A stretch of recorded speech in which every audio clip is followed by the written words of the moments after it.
Hello friends, welcome to TFC Media Planet Leaf.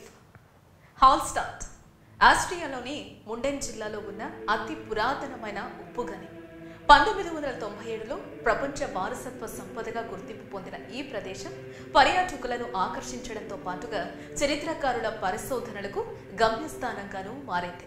Hallstatt సంస్కృతికి చిహ్నంగా నిలిచిన ఈ ఉప్పుగని గర్భంలో చరిత్ర పూర్వయుగానికి సంబంధించిన ఎన్నెన్నో నిజాలు దాగున్నాయి. వాటి గురించి ఈ వీడియోలో మనం తెలుసుకుందాం. సాధారణంగా కొందరు శ్మశానాల్లో కనిపించే పుర్రెల్ని చూసి భయపడతారు. కొందరికి మాత్రం అవి ఆత్మీయుల ఆనవాళ్లు. ఇక ఆస్ట్రియా వాళ్ళు మాత్రం పుర్రెల్ని చాలా ప్రత్యేకంగా చూస్తారు. అందుకే ఆస్ట్రియాలోని హాల్స్టాట్ ప్రాంతంలో వాటి కోసం ఏకంగా ఓ ఆలయాన్నే నిర్మించారు. అదే బోన్ హౌస్. ఆస్ట్రియా ప్రజలు ఇలా చేయటం వెనుక మానవ అనుబంధాలు కూడా ముడిపడి ఉన్నాయి. సాధారణంగా ఒక వ్యక్తితో ముడిపడిన బంధం మనకెంతో బలాన్నిస్తుంది. అందుకే ఆ ముడి వీడినప్పుడు, ఆ మనిషి మనల్ని వీడి వెళ్ళిపోయినప్పుడు మనం కుమిలిపోతాం, మనశ్శాంతిని కోల్పోయి అల్లాడిపోతాం. కానీ ఆ వెళ్ళిపోయిన వ్యక్తి ఆత్మకు శాంతి కలగాలని మాత్రం మనస్ఫూర్తిగా కోరుకుంటాం. అయితే ఆస్ట్రియాలోని హాల్స్టాట్ గ్రామస్తులు కేవలం అలా కోరుకొని ఊరుకోరు. దానికోసం ఓ పెద్ద కార్యక్రమమే చేస్తారు. తమ వాళ్ళు చనిపోయిన కొన్ని రోజుల తర్వాత సమాధిని తవ్వి పుర్రెను బయటకు తీస్తారు. దాన్ని బ్లీచ్తో శుభ్రం చేసి రంగురంగుల డిజైన్లు వేస్తారు. ఆ వ్యక్తి పేరు, చనిపోయిన సంవత్సరాన్ని ఆ పుర్రెపై రాసి తీసుకెళ్లి బోన్ హౌస్లో దేవుడి పాదాల దగ్గర పెడతారు. అలా చేస్తే వారి ఆత్మకు శాంతి కలుగుతుందని వారి విశ్వాసం. అలాగే హాల్స్టాట్లో సెయింట్ మైఖేల్ చర్చ్ అనే ఓ ప్రసిద్ధ క్రైస్తవ దేవాలయం ఉంది. దాన్ని ఆనుకొనే ఓ శ్మశానం ఉంది. అక్కడ అండర్ గ్రౌండ్ లో బోన్ హౌస్ ఉంది. అక్కడి లైబ్రరీ అరల్లో పుస్తకాలున్నట్టు ఈ బోన్ హౌస్ లో ఉన్న అల్మారాల అరల నిండా పుర్రెలు ఉంటాయి. వాటిపై రంగులతో వేసిన పూల కిరీటాలు, ఇతరత్ర అలంకరణలు సందర్శకులను ఆకట్టుకుంటాయి. ఆ పుర్రెలు మనిషి జీవితాన్ని ప్రతిబింబించే చారిత్రక శకలాల్లా కనిపిస్తాయి. పుర్రెల మధ్యలో వెలుగుతున్న కొవ్వొత్తులు జీవన తత్వాన్ని బోధించే మహనీయుల్లా ఉంటాయి. ఇక్కడ రాజు పేద అనే తేడా లేదు. ఎక్కువ తక్కువ అనే భేదం అసలే లేకుండా అన్ని పుర్రెలు ఒకే వరుసలో ఉంటాయి. బోన్ హౌస్ లోకి వెళ్తే ఒక వింత అనుభూతి కలుగుతుంది. చీకటి ఎక్కువ, వెలుగు తక్కువగా, నిశ్శబ్దంగా ఉంటుంది. అక్కడి వాతావరణం జీవితపు చివరి మజిలీని గురించి నర్మగర్భంగా గుర్తు చేస్తున్నట్టుగా ఉంటుంది. హాల్స్టాట్ శ్మశానం చిన్నది కావటం వల్ల కొత్త సమాధులకు స్థలం చాలక 10 సంవత్సరాలకోసారి పాత సమాధుల్ని ఖాళీ చేస్తూ ఉంటారు. ఆ సమయంలోనే పాత సమాధిలోని పుర్రెలను ఇలా భద్రపరుస్తారు అని కొందరు అంటుంటారు. కానీ దాన్ని అంగీకరించిన వాళ్ళు అధికంగా ఉన్నారు. ఇదే తరతరాలుగా వస్తున్న సాంప్రదాయం అని, దాంతో ఓ బలమైన విశ్వాసం ముడిపడి ఉందని వాళ్ళు అంటారు. అది ఖచ్చితంగా నిజమే అయి ఉండాలి. ఎందుకంటే ఇలా పుర్రెలను భద్రపరిచే పనిని వాళ్ళు ఎంతో నిష్ఠగా పాటిస్తారు. ఓ పవిత్ర కార్యంగా భావించి ఆచరిస్తారు. ఏదేమైనా ఈ ఆచారం ఏ నమ్మకంతో ముడిపడి ఉన్నా బోన్ హౌస్ మాత్రం ఓ పెద్ద టూరిస్ట్ అట్రాక్షన్ అయిందన్నది మాత్రం వాస్తవం. ఏటా కొన్ని లక్షల మంది సందర్శకులు ఇక్కడికి వస్తున్నారు.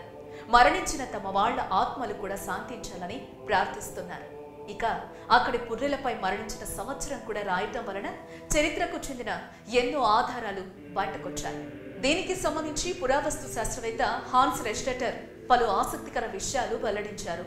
7000 ఏళ్లుగా ఉప్పు ఉత్పత్తికి ప్రధాన కేంద్రంగా నిలిచిన ఈ ప్రదేశం ఒకప్పుడు సంపన్న నాగరికతకు ఆనవాడుగా గుర్తింపు పొందిందని ఆయన పేర్కొన్నారు. ఇందుకు సంబంధించి తమ పరిశోధనల్లో వెలుగు చూసిన ఆసక్తికర విషయాలు వెల్లడించారు. నిత్యం పర్యాటకులతో రద్దీగా ఉండే ఈ చారిత్రక ప్రదేశానికి సంబంధించిన ఆసక్తికర అంశాలు తెలుసుకునేందుకు 1838 నుంచే తవ్వకాలు ప్రారంభించారు. ఇందులో భాగంగా క్రీస్తు పూర్వం 1100 నాటి చెక్క వంతెనను శాస్త్రవేత్తలు కనుగొన్నారు. ఈ వంతెన ద్వారానే గనిలోకి వెళ్లి ఉప్పును సేకరించి ఉంటారని ఆయన అభిప్రాయం వ్యక్తం చేశారు. ఒకప్పుడు యూరోప్లోని సగం దేశాలకు హాల్స్టాట్ ఉప్పు సరఫరా కేంద్రంగా ఉండేది. ఈ గని ద్వారా రోజుకు సుమారు 1 టన్ను ఉప్పును ఉత్పత్తి చేసేవారు. అయితే ఇక్కడ దొరికిన ఈటెల వంటి పదునైన ఆయుధాలు కాంసయుగం నాటికి చెందినవిగా భావిస్తున్నామని పేర్కొన్నారు. ఇన్ని వేల సంవత్సరాలైన ఆ వంతెన మాత్రం చెక్కు చెదరలేదని, అయితే ప్రస్తుతం చేపట్టిన పునరుద్ధరణ కార్యక్రమాల్లో భాగంగా చిన్న చిన్న మరమ్మతులు చేస్తున్నారని తెలిపారు. ఇక రెండో దఫా తవ్వకాల విషయానికి వస్తే వియన్నాకు చెందిన మ్యూజియం ఆఫ్ న్యాచురల్ హిస్టరీ గత 60 ఏళ్లుగా హాల్స్టాట్లో తవ్వకాలు జరుపుతోంది. ఈ క్రమంలో తాజాగా జరుపుతున్న రెండో దఫా తవ్వకాల్లో వేలాది అస్థిపంజరాలు బయటపడ్డాయని హాన్స్ పేర్కొన్నారు. ప్రస్తుత తవ్వకాల్లో భాగంగా వేలాది అస్థిపంజరాలు బయటపడ్డాయి. వీరిలో చాలా మంది మెడలో కాంసయుగం నాటి ఆభరణాలు ధరించి ఉన్నట్లు వారు కనుగొన్నారు. అలాగే వారి అస్థికల పటుత్వాన్ని బట్టి శరీర నిర్మాణం కూడా చాలా దృఢంగా ఉండేదని అర్థమవుతోంది. దీన్ని బట్టి ఒకప్పుడు ఇక్కడ సంపన్న నాగరికత విలసిల్లిందని భావించవచ్చు. కానీ ఇక్కడ కూడా ఆర్థిక అసమానతలు ఉండేవని నిరూపించేందుకు మరికొన్ని పూర్తిగా ఎదగని శరీర నిర్మాణాలను కనుగొన్నామని హాన్స్ రెస్టెటర్ వ్యాఖ్యానించారు. ఇక 19వ శతాబ్దంలో బయటపడిన సమాధుల ఆధారంగా పూర్వ రాతి యుగానికి సంబంధించిన చరిత్రను తెలుసుకునే దిశగా చేస్తున్న ప్రయత్నాల్లో భాగంగా గనిలోని 100 మీటర్ల లోపలికి వెళ్లి పరిశోధనలు కొనసాగిస్తున్నారు. ఇందులో భాగంగా 3000 ఏళ్ల క్రితం నాటి లెదర్ గ్లోవ్స్, మందమైన తాళ్లు, గొడ్డలి వంటి నిర్మాణం కలిగిన పదునైన ఆయుధాలు కూడా కనుగొన్నారు. వీటిని బట్టి 1000 ఏళ్ల క్రితం నాడే పారిశ్రామిక విప్లవానికి అక్కడ పునాది పడిందని శాస్త్రవేత్తలు భావిస్తున్నారు. హాల్స్టాట్ కేవలం చరిత్రకు సాక్ష్యంగా నిలబడటమే కాక సందర్శకులకు స్వర్గధామంగా కూడా విలసిల్లుతోంది.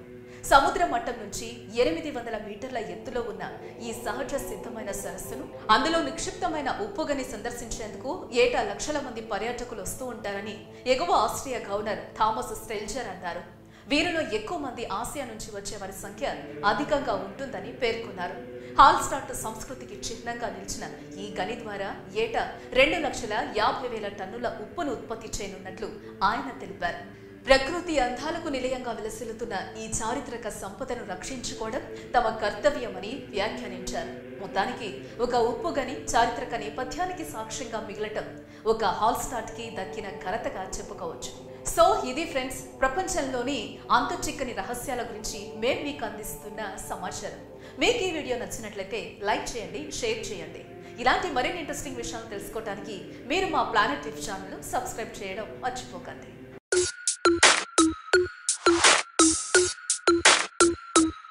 Is